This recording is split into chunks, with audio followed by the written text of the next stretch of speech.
December 2nd, 1956, La Scala, Milan. The most prestigious opera house in the world falls into absolute silence as the curtain rises on Vincenzo Bellini's Norma. From the shadows emerges a figure who will redefine what it means to be an opera singer. Maria Callas steps into the spotlight, her presence commanding the attention of 2,800 spectators who have paid extraordinary sums to witness what many consider impossible: the resurrection of an art form that was dying. When she begins Costa Diva, Norma's prayer to the moon goddess, something magical happens. This is not merely singing. This is the transformation of human breath into pure emotion, of technique into transcendence. Her voice soars through the gilded halls of La Scala with a power that seems to defy the laws of physics, reaching notes that other sopranos can only dream of, while conveying depths of feeling that make grown men weep openly in their seats. But tonight, we're here to discover the extraordinary woman behind that miraculous voice. We're here to uncover a story more dramatic than any opera ever written, the story of Maria Callas, a woman whose life reads like the libretto of the greatest tragic opera never composed.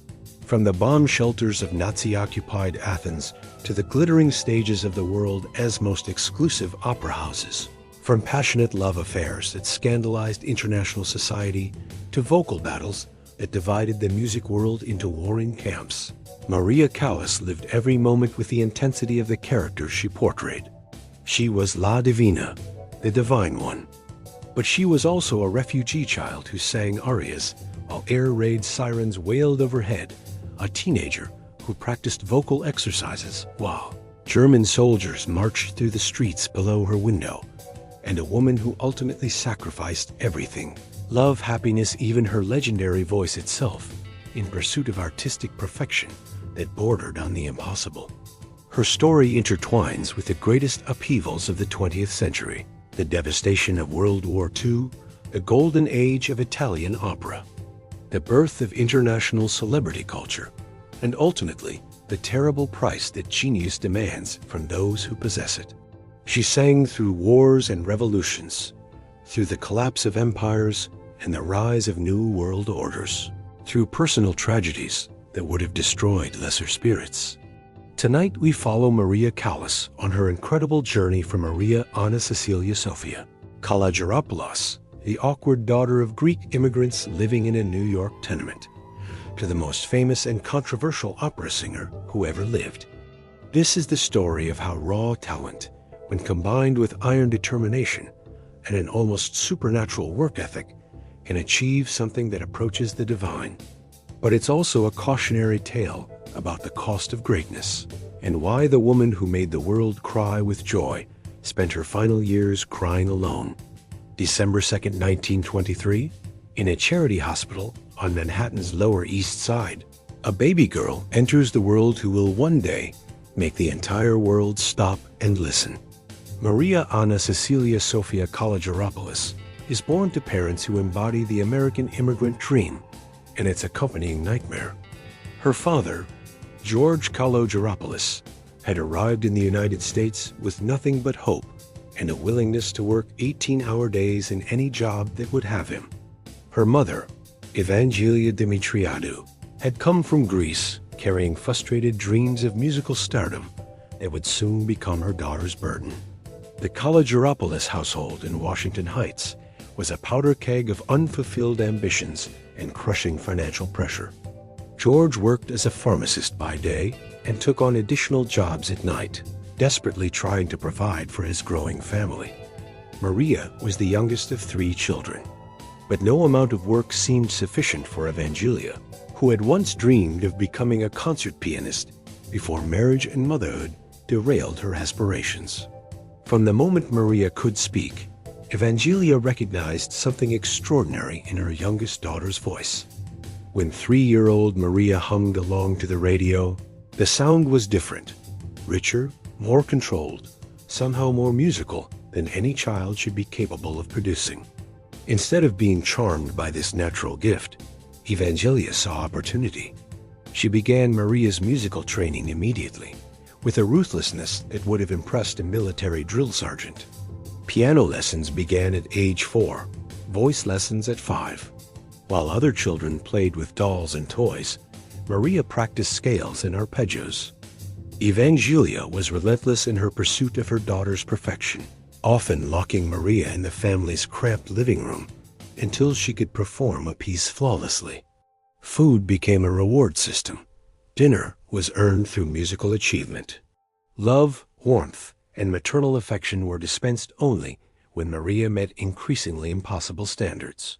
The family's financial situation grew more desperate by the year. The stock market crash of 1929 devastated George's pharmacy business, and the Great Depression that followed made survival a daily struggle. In this environment of scarcity and stress, Maria's voice became the family's only hope for escape from poverty. At age 8, she was already performing at Greek-American community gatherings.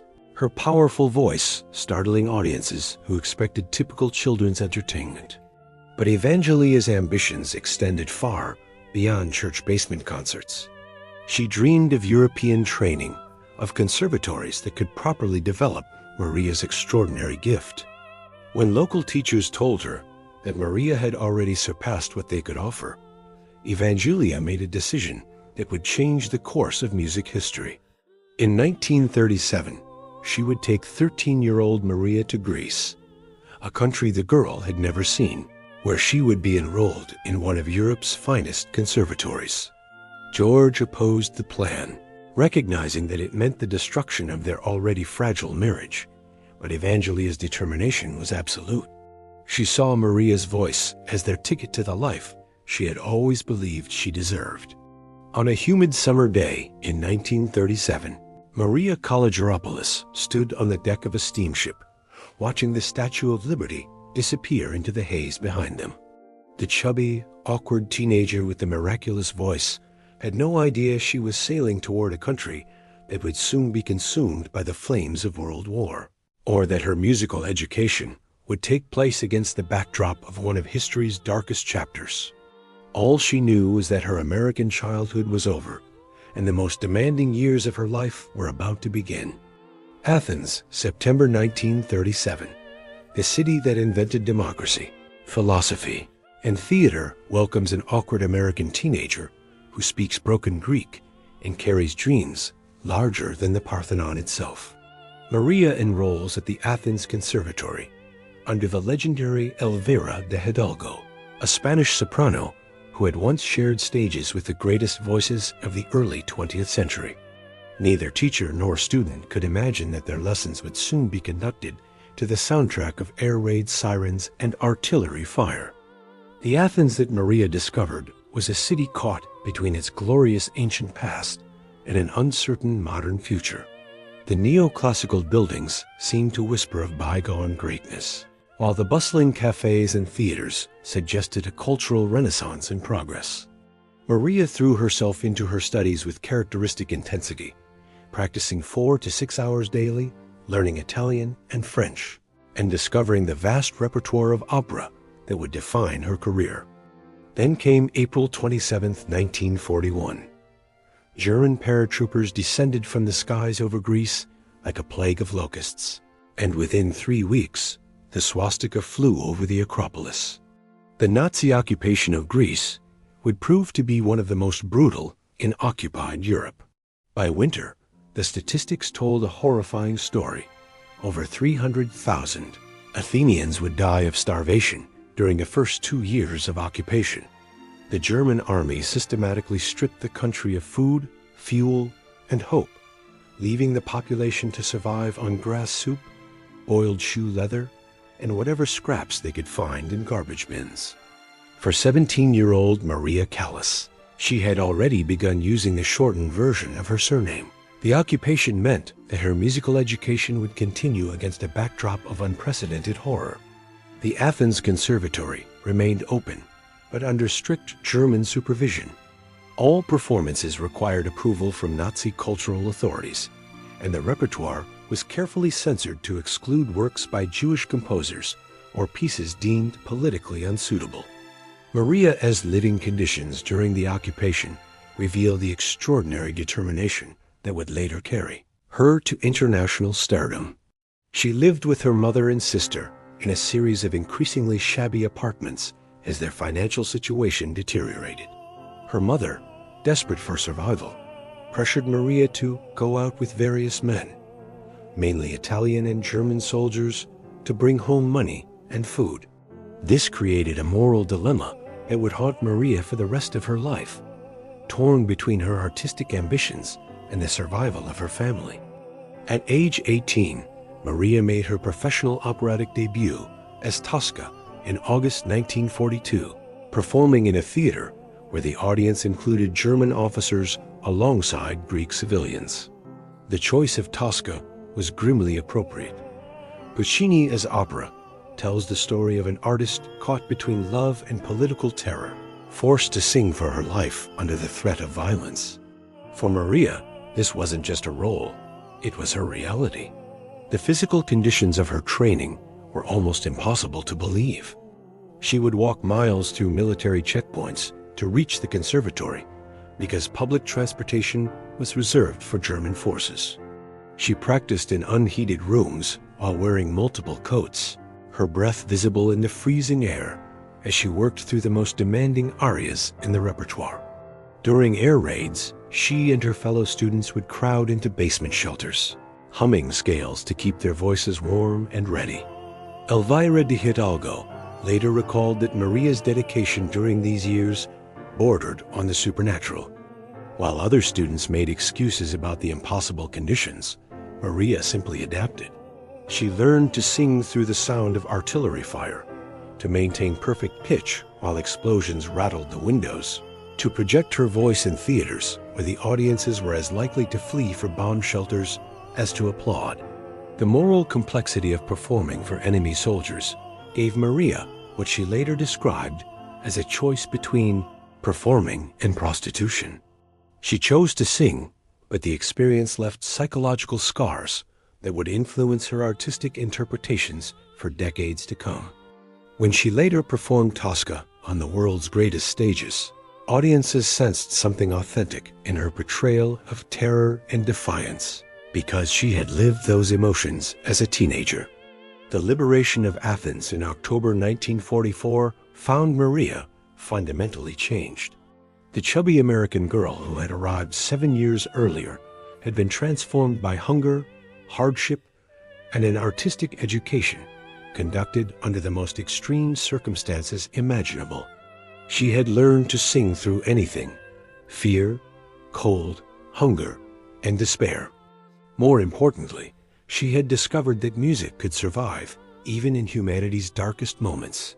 That art could transcend politics and preserve something essentially human when everything else had been destroyed.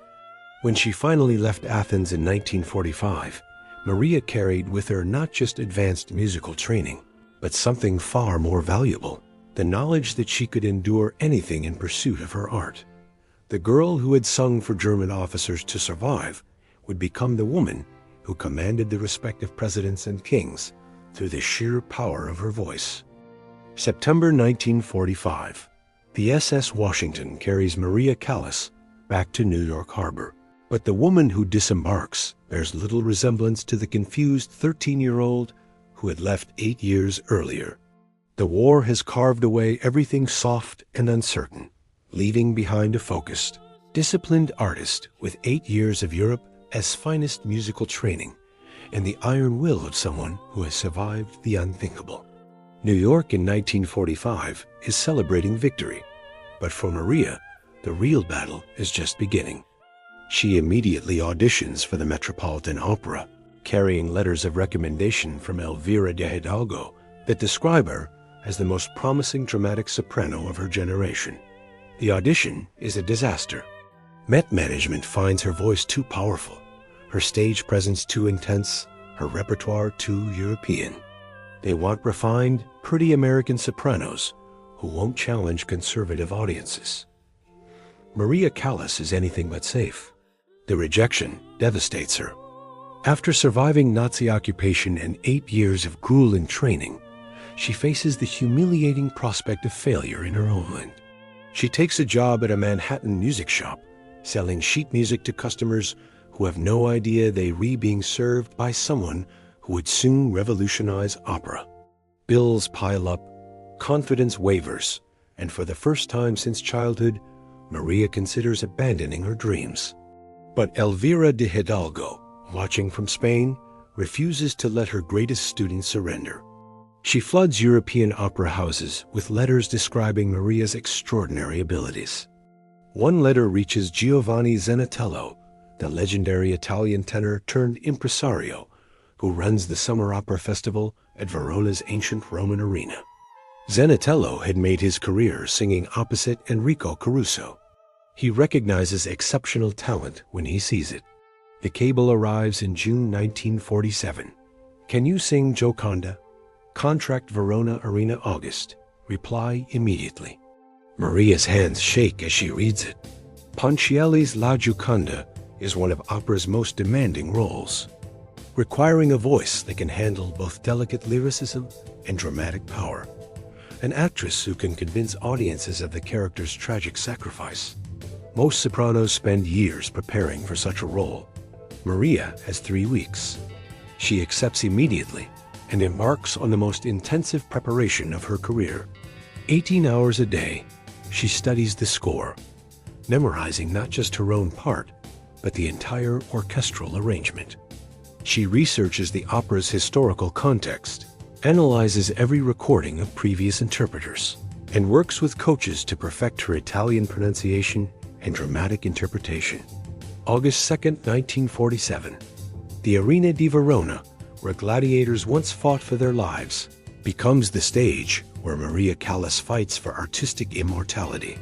Under the stars, surrounded by 20,000 spectators in the ancient stone amphitheater, she steps into the spotlight as Gioconda.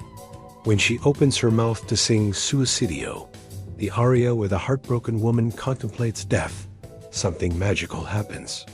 The voice that emerges is unlike anything the opera world has heard in decades. It spans nearly 3 octaves, from rich, dark low notes that seem to emerge from the earth itself, to brilliant high notes that could shatter crystal. But technical perfection is only part of the miracle. Maria brings something to opera that has been missing. She makes audiences believe completely in the character she is portraying. When she sings of Gioconda's despair, grown men weep openly. When she expresses the character's defiance, the entire arena erupts in wild applause. The Italian critics go berserk with praise. A voice sent from heaven, writes one. The dramatic soprano we've been waiting for, declares another. Within days, contracts pour in from Italy's major opera houses, La Fenice in Venice, the San Carlo in Naples, the Teatro dell'Opera in Rome. But the greatest prize remains tantalizingly out of reach, La Scala in Milan, the most prestigious opera house in the world. La Scala's general manager initially resists, but after Maria's triumph in I Vesper Siciliani in Florence, he finally relents. In December 1951, Maria makes her official debut at La Scala in Verdi's I Vesper Siciliani on opening night, and this theater becomes her artistic home for the next decade. Maria's rise in Italy coincides with a renaissance in Italian opera. The country is rebuilding after the war's devastation, and audiences are hungry for cultural experiences that can help them forget recent traumas. Maria arrives at the perfect moment, offering not just vocal excellence, but theatrical excitement that makes opera feel urgent and contemporary, rather than dusty and historical. Her collaboration with legendary directors like Luchino Visconti transforms how opera is staged and performed. Visconti, famous for his films, brings cinematic techniques to opera production, and Maria proves to be the perfect interpreter of his vision. Together, they create performances that are as visually stunning as they are vocally magnificent. By 1950, 3 years after her arena debut, Maria Callas has become the most talked about opera singer in Europe. She commands fees that rival those of movie stars, sells out performances months in advance, and her recordings become bestsellers. The awkward teenager from occupied Athens has become La Divina, the Divine One, and her conquest of the opera world is just beginning. La Scala, Milan, January 1955. In the span of 7 nights, Maria Callas accomplishes what opera experts consider impossible. She performs Elvira in I Puritani, Violetta in La Traviata, and Norma in Bellini's masterpiece, 3 roles that require completely different vocal techniques, 3 distinct dramatic interpretations, 3 separate musical worlds spanning nearly a century of operatic evolution. When the curtain falls on the final performance, the entire opera establishment stands in awe of what they've witnessed. The emergence of a soprano who doesn't just sing roles, but resurrects entire operatic traditions. This is the golden era of Maria Callas, the period from 1950 to 1965, when her voice and artistry reach heights that many consider unequaled in the history of opera. She doesn't simply perform operas. She transforms them, breathing life into works that had been considered outdated or impossible to stage effectively.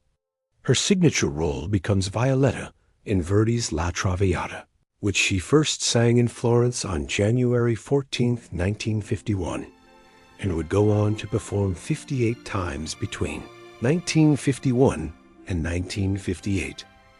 But it's her interpretation of Bellini, Norma, that truly establishes her as the greatest dramatic soprano of her generation. She sang Norma 84 times between 1948 and 1965, and each performance revealed new depths in this tale of a Druid priestess torn between love and duty. Her approach to preparing roles becomes legendary throughout the opera world. Where other singers focus primarily on vocal technique, Maria conducts research that would impress academic historians. For Norma, she studies ancient Celtic religious practices and Roman occupation of Britain. For Medea, she delves into Greek mythology and ancient theatrical traditions. For Lady Macbeth, she analyzes Shakespeare's original play alongside Verdi's adaptation, understanding how the composer transformed literary drama into musical expression. The revival of bel canto opera becomes Maria's most significant contribution to musical history. This beautiful singing style of the early 19th century had fallen out of favor, considered too ornate and technically demanding for modern singers. Maria single-handedly proves that bel canto repertoire can be thrilling when performed by someone who possesses both the vocal technique and dramatic insight to make it work. Donizetti's Anna Bolena, the tragic story of Henry VIII's doomed second queen, had not been performed at a major opera house for decades when Maria chose to revive it. Her 1957 La Scala performance, conducted by Gianandrea Gavazzani and directed by Luchino Visconti, becomes the stuff of legend. When she sings Anna's final mad scene, Al dulce guidami, her portrayal of the queen has descent into madness, is so convincing that audiences forget they're re-watching a performance. The rivalry with Renata Tebaldi, Italy's other great soprano, captivates international media and opera audiences. The press dubs it the War of the Sopranos, contrasting Maria's dramatic intensity with Tebaldi's lyrical beauty. While Tebaldi represents traditional Italian singing, pure tone, smooth legato, conventional stage presence, Maria embodies revolution. Her voice possesses technical perfection, but serves primarily as a vehicle for dramatic expression. The rivalry reaches its peak during the 1955 season, when both sopranos are scheduled to perform at La Scala. When Maria replaces an ailing Tebaldi in a performance of Aida, then Tebaldi returns the favor by substituting for Maria in Andrea Chenier. Audiences witness firsthand the contrast between 2 completely different approaches to opera. Critics and fans take sides, creating a schism in the opera world that persists for decades. Maria's physical transformation in 1954 becomes international news. She loses 65 pounds, changing from a traditionally heavy opera singer into a glamorous diva who graces fashion magazine covers. The weight loss enhances her stage presence dramatically. She can move with balladic grace, Her costumes fit perfectly, and her facial expressions become more visible to audiences in the furthest balcony seats. Her collaboration with the world's greatest directors elevates opera staging to new artistic heights. With Luchino Visconti, she creates productions that integrate theatrical direction with vocal performance seamlessly. Visconti treats opera like cinema, using lighting, set design, and staging to support the dramatic action, rather than simply providing a pretty background for singers. Her recordings become cultural phenomena. The 1953 studio recording of La Traviata, conducted by Tullio Serafin, sells over 1 million copies, unprecedented success for classical music. Her live recording of Norma from the US 1960 season becomes the standard by which all other interpretations are measured. Radio broadcasts of her performances regularly draw audiences of millions, introducing opera to people who had never considered it entertainment. But the pressure of maintaining perfection begins to exact its toll. Maria's performance schedule is punishing, sometimes singing 3 different roles in a single week, traveling constantly between opera houses, recording sessions, and social obligations. She maintains her vocal technique through daily practice sessions that can last up to 8 hours, works with coaches to perfect every nuance of pronunciation and dramatic interpretation, and studies scores with the intensity of a doctoral candidate. Her personal life becomes increasingly strained under the weight of professional demands. Her marriage to Giovanni Battista Meneghini, the wealthy Italian businessman who had supported her early career, shows signs of stress. He wants to control and manage her career, while Maria increasingly sees herself as an independent artist capable of making her own decisions. By 1957, Maria Callas stands at the absolute zenith of the opera world. She has conquered every major opera house, earned more money than any classical singer in history, and achieved artistic recognition that transcends musical genres. At 33, she possesses the most famous voice in the world and seemingly unlimited possibilities for future achievement. Then, on a yacht floating in the Mediterranean, she meets Aristotle Onassis, and her carefully constructed world begins to unravel. Venice, July 1957. The Christina, Aristotle Onassis's magnificent yacht, floats like a floating palace in the shadow of St. Mark's Basilica. The guest list reads like a directory of 20th century power and glamour. Winston Churchill, still sharp, at 82 regales fellow passengers with war stories. Greta Garbo maintains her mysterious silence behind enormous sunglasses. And Maria Callas, accompanied by her devoted husband Meneghini, prepares to meet the man who will change everything. Aristotle's Socrates Onassis represents everything Maria has never encountered in her carefully orchestrated world of opera houses and recording studios. Born in Smyrna to Greek parents, shaped by the catastrophic population exchanges that followed. World War I, driven by an appetite for power and acquisition that matches her own. Artistic ambitions, he has built a shipping empire that makes him one of the world's wealthiest men. Where Maria conquered audiences through the power of her voice, Aristotle conquered international commerce through sheer force of will. The attraction between them is immediate and catastrophic.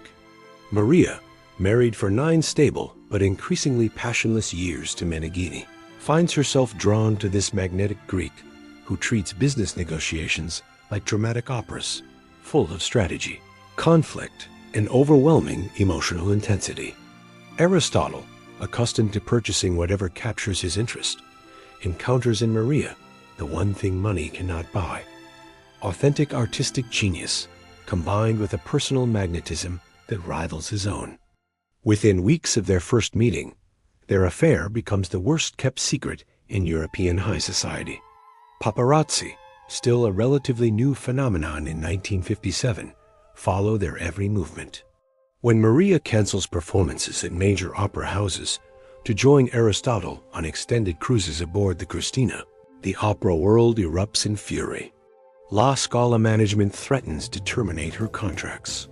Critics accuse her of abandoning her artistic responsibilities for material luxury. Fans who had worshipped her dedication to perfection feel betrayed by her apparent change in priorities. The media coverage is relentless and often brutal. Italian tabloids publish photographs of Maria in revealing swimwear aboard Onassis' yacht, contrasting them with images of her in elaborate operatic costumes. The implication is clear. She has traded artistic seriousness for frivolous pleasure. American magazines treat the affair as a soap opera, analyzing every public appearance for signs of romance or conflict. In 1959, Maria makes the decision that will define the remainder of her life. She leaves Meneghini for Onassis, the man who had discovered her talent in her early Italian years, who had managed her career with devoted efficiency, who had worshipped her artistic gifts with genuine understanding, is cast aside for a love affair that promises everything except peace and stability. The divorce proceedings become an international spectacle. Meneghini, devastated and bitter, provides embarrassing details about their marriage to eager journalists. He reveals Maria's fierce ambition, her demanding perfectionism, her willingness to sacrifice personal relationships for professional advancement. Maria responds through lawyers and carefully orchestrated interviews, portraying herself as a woman finally free to pursue authentic love rather than convenient marriage. Life with Onassis proves to be intoxicating and destructive in equal measure. They cruise the Greek islands aboard the Christina, entertaining world leaders, movie stars, and international celebrities. Maria exchanges her disciplined artist as routine for a lifestyle of luxury that seems extracted from a Hollywood film. Private jets replace scheduled airlines. Five-star hotels replace modest apartments. Designer gowns replace practical concert attire. But Aristotle is fundamentally a collector of islands, ships, oil tankers, art treasures, and beautiful women. Maria gradually realizes she has become another acquisition in his vast empire of possessions. He encourages her to reduce her performance schedule to be available for his social obligations and business requirements. The woman who had once lived exclusively for her art finds herself playing the supporting role of ornament to a powerful man's success.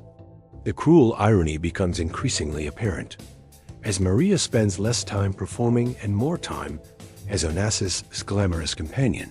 Her voice begins to show unmistakable signs of deterioration. Critics notice vocal inconsistencies that would have been unthinkable during her La Scala triumphs. Some attribute the decline to reduced practice time and performance frequency. Others suggest that the emotional stress of her complicated personal life is affecting her legendary technique.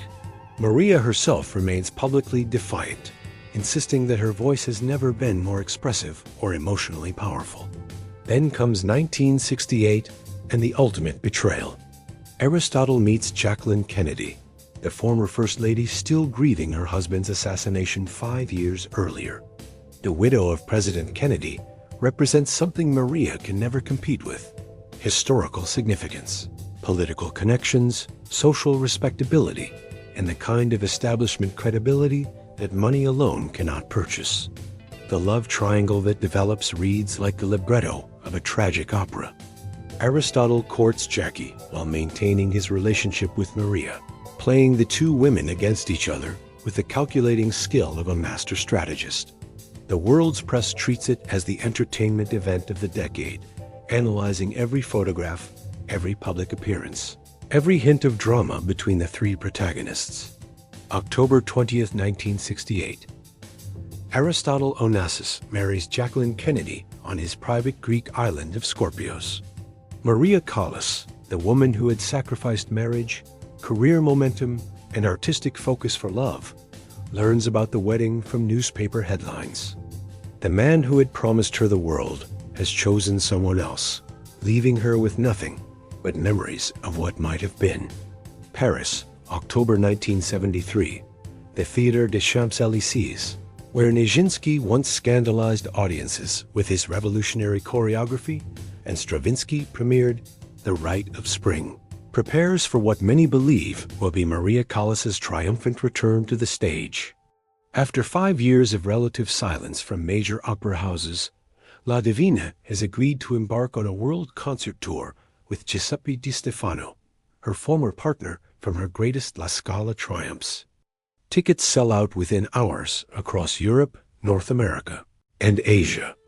The world desperately wants to know, does she still possess the miraculous voice that had redefined opera?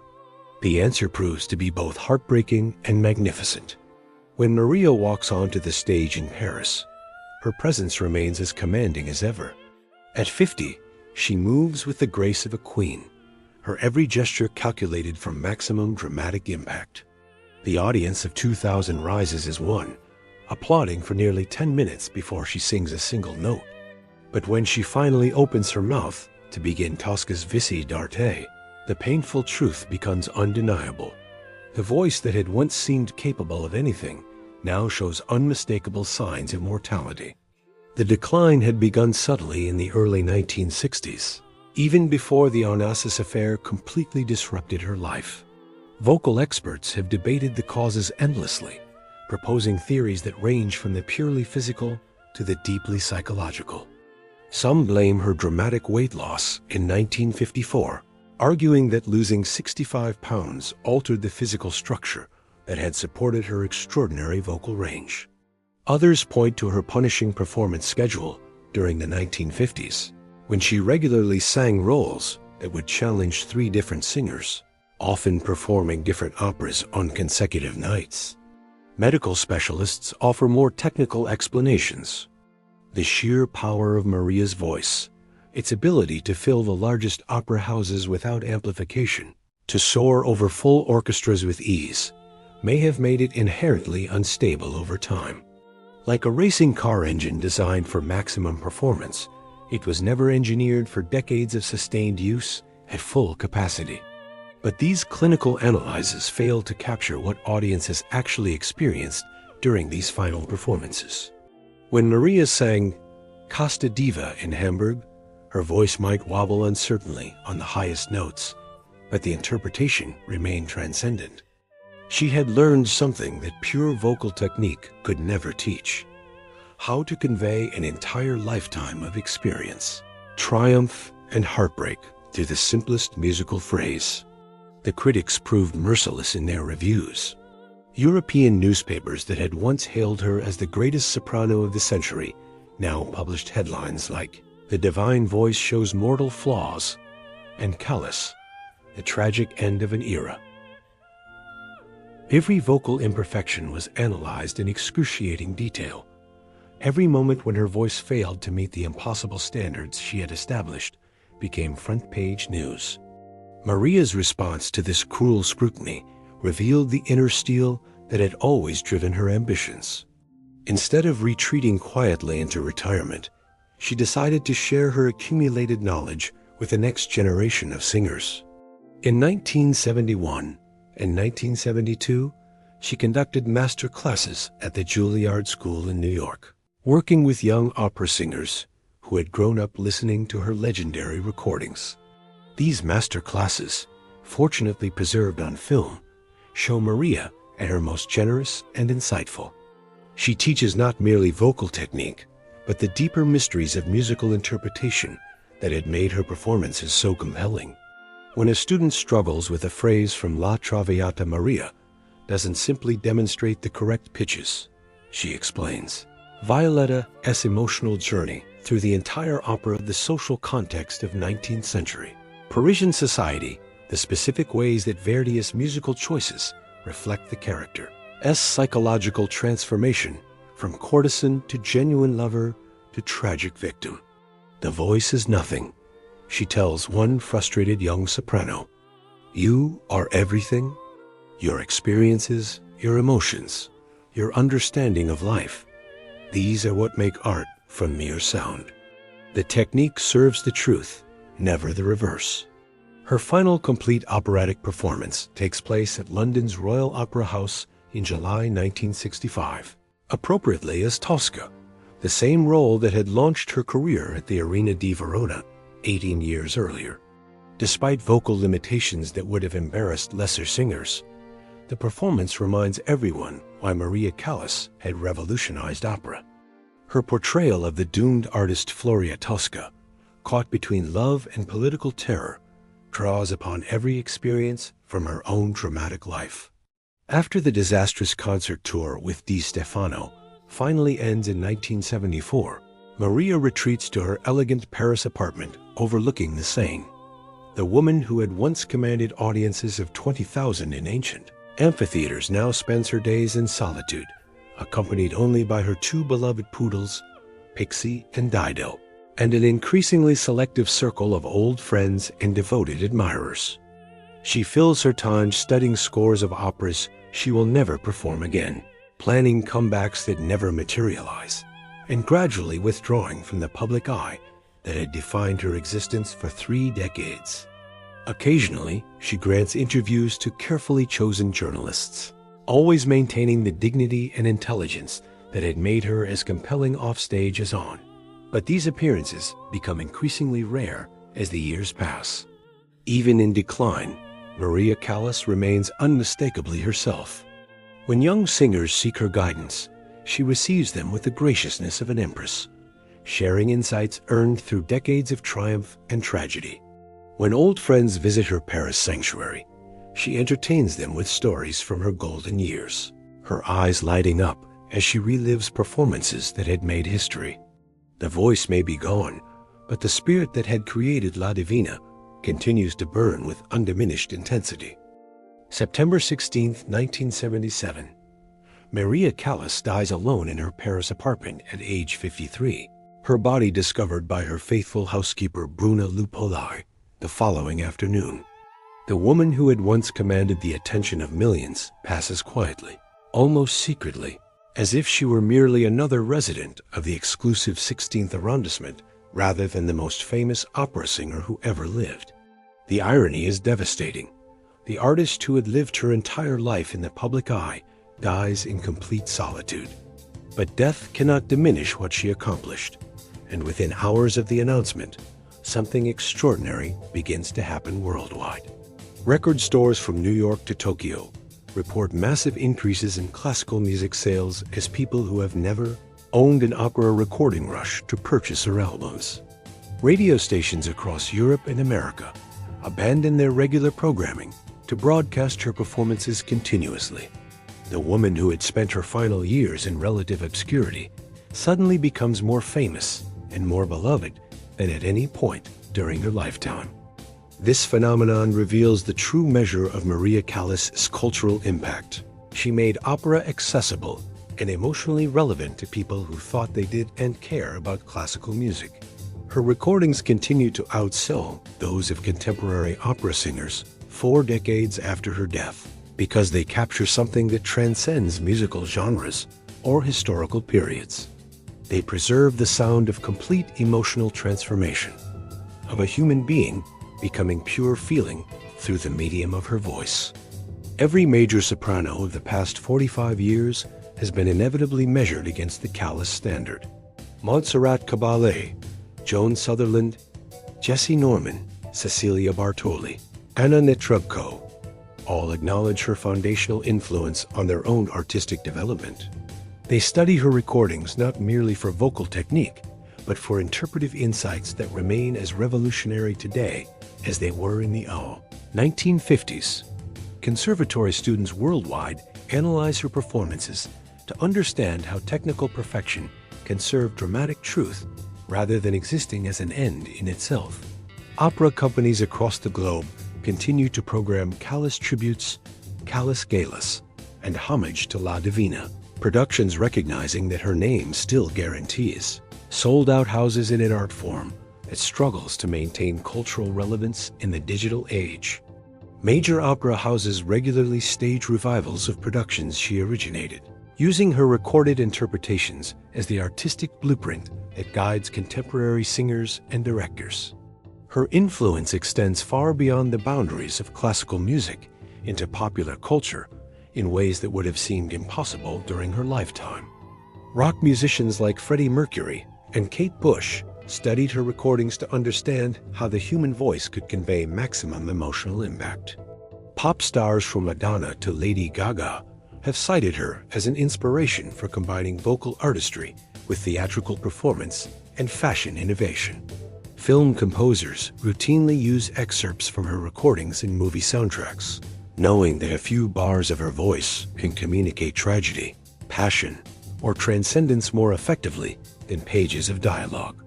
Hollywood has attempted repeatedly to capture her story on screen, with varying degrees of success. Films, documentaries, television specials, and biographical miniseries appear regularly, each trying to solve the enduring mystery of how an awkward teenager from Queens transformed herself into the most compelling performer of the 20th century. None fully succeed because Maria Callas was ultimately larger than any single medium could contain, a phenomenon that could only be fully understood through direct, live experience. Modern opera production has been fundamentally transformed by innovations she pioneered.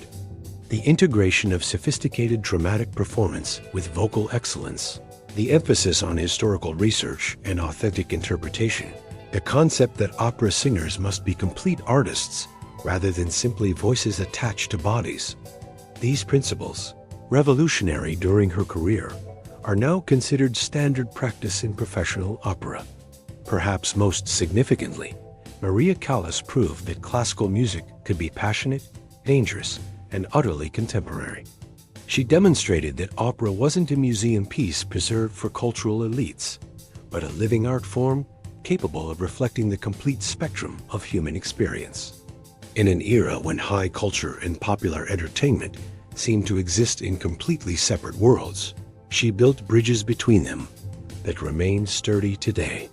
Her personal story, the ambitious daughter of immigrants who conquered the world as most exclusive cultural institutions through talent and determination, continues to inspire artists across all disciplines. She succeeded in the most elitist art form imaginable without family connections, inherited wealth, or anything except an extraordinary voice and an absolute refusal to accept limitations on what she could achieve. As our journey through Maria Callas's extraordinary life draws to a close, we return to that magical moment at La Scala in 1956 when her voice soared above Bellini's orchestra and time seemed to stop. But now we understand what that moment truly represents. Not merely the pinnacle of one woman's career, but the culmination of a journey that began with air raids in Nazi-occupied Athens and forever changed the art of opera. Maria Callas was never simply a singer. She was a force of nature who refused to accept the world's definitions of what she could become. Born to struggling immigrant parents during the Great Depression, shaped by the brutal realities of wartime occupation, driven by artistic ambitions that bordered on obsession, she transformed herself from Maria Anna Cecilia Sophia Kalageropoulos into La Divina through sheer determination and an almost supernatural work ethic. Her story reminds us that true greatness always demands sacrifice. She gave up normal relationships, conventional happiness, financial security, and ultimately her health in pursuit of artistic perfection that existed at the very limits of human possibility. The woman who could make thousands of strangers weep with joy died alone in a Paris apartment, her greatest love affairs ending in betrayal. Her miraculous voice silenced years before her death. Yet what she achieved transcends personal tragedy and continues to inspire new generations of artists. In an age when classical music seemed increasingly irrelevant to popular culture, Maria Callas made it urgent, necessary, and emotionally essential. She proved that opera could be as powerful as any contemporary art form, that the human voice, when properly developed and intelligently used, could touch souls in ways that no other instrument could match. Her influence extends far beyond concert halls and recording studios. She showed the world that immigrant children could conquer the most exclusive cultural institutions, that women could demand respect and recognition in male-dominated fields, that art pursued with total dedication could achieve something that approaches the divine. She demonstrated that classical training and popular appeal were not mutually exclusive. Its serious art could also be accessible and emotionally engaging. The awkward teenager who sang through bombing raids in occupied Athens became the woman whose recordings still give listeners chills 47 years after her death. A girl who practiced scales in freezing, unheated rooms became the diva whose interpretations remain the gold standard against which all opera singers are measured. The young woman who performed for German officers to survive became the artist who commanded the respect of presidents, kings, and the world's cultural elite. "I will always be as God made me," Maria once declared during a heated interview. "And what I am, I am." She was a perfectionist who achieved perfection, a dreamer who transformed dreams into reality, a mortal human being who touched the sublime through the simple. But miraculous act of opening her mouth and allowing her soul to emerge as pure sound. In the end, Maria Callas' greatest performance was her life itself, a tragedy as compelling as any opera. She ever sang a triumph as inspiring as any aria. She ever recorded a story that reminds us why we need art, why we need beauty, and why we need voices brave enough to soar beyond the ordinary into realms that can only be described as divine. La Divina may be gone, but the divine essence of her voice lives on, calling to us across the decades with the same power that once stopped time at La Scala. That once made audiences forget they were watching a performance and believe they were witnessing truth itself.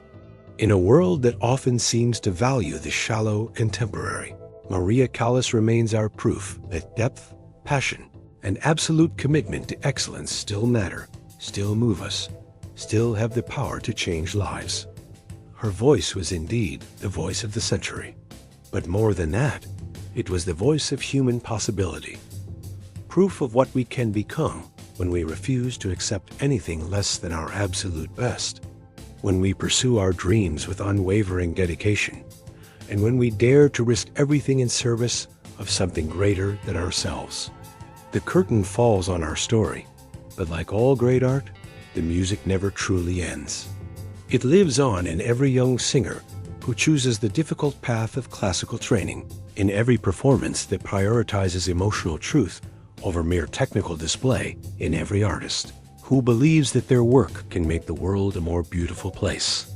Maria Callas sang for barely 3 decades, but her influence will echo through the centuries, reminding us that the human spirit, when fully unleashed, can indeed touch the divine.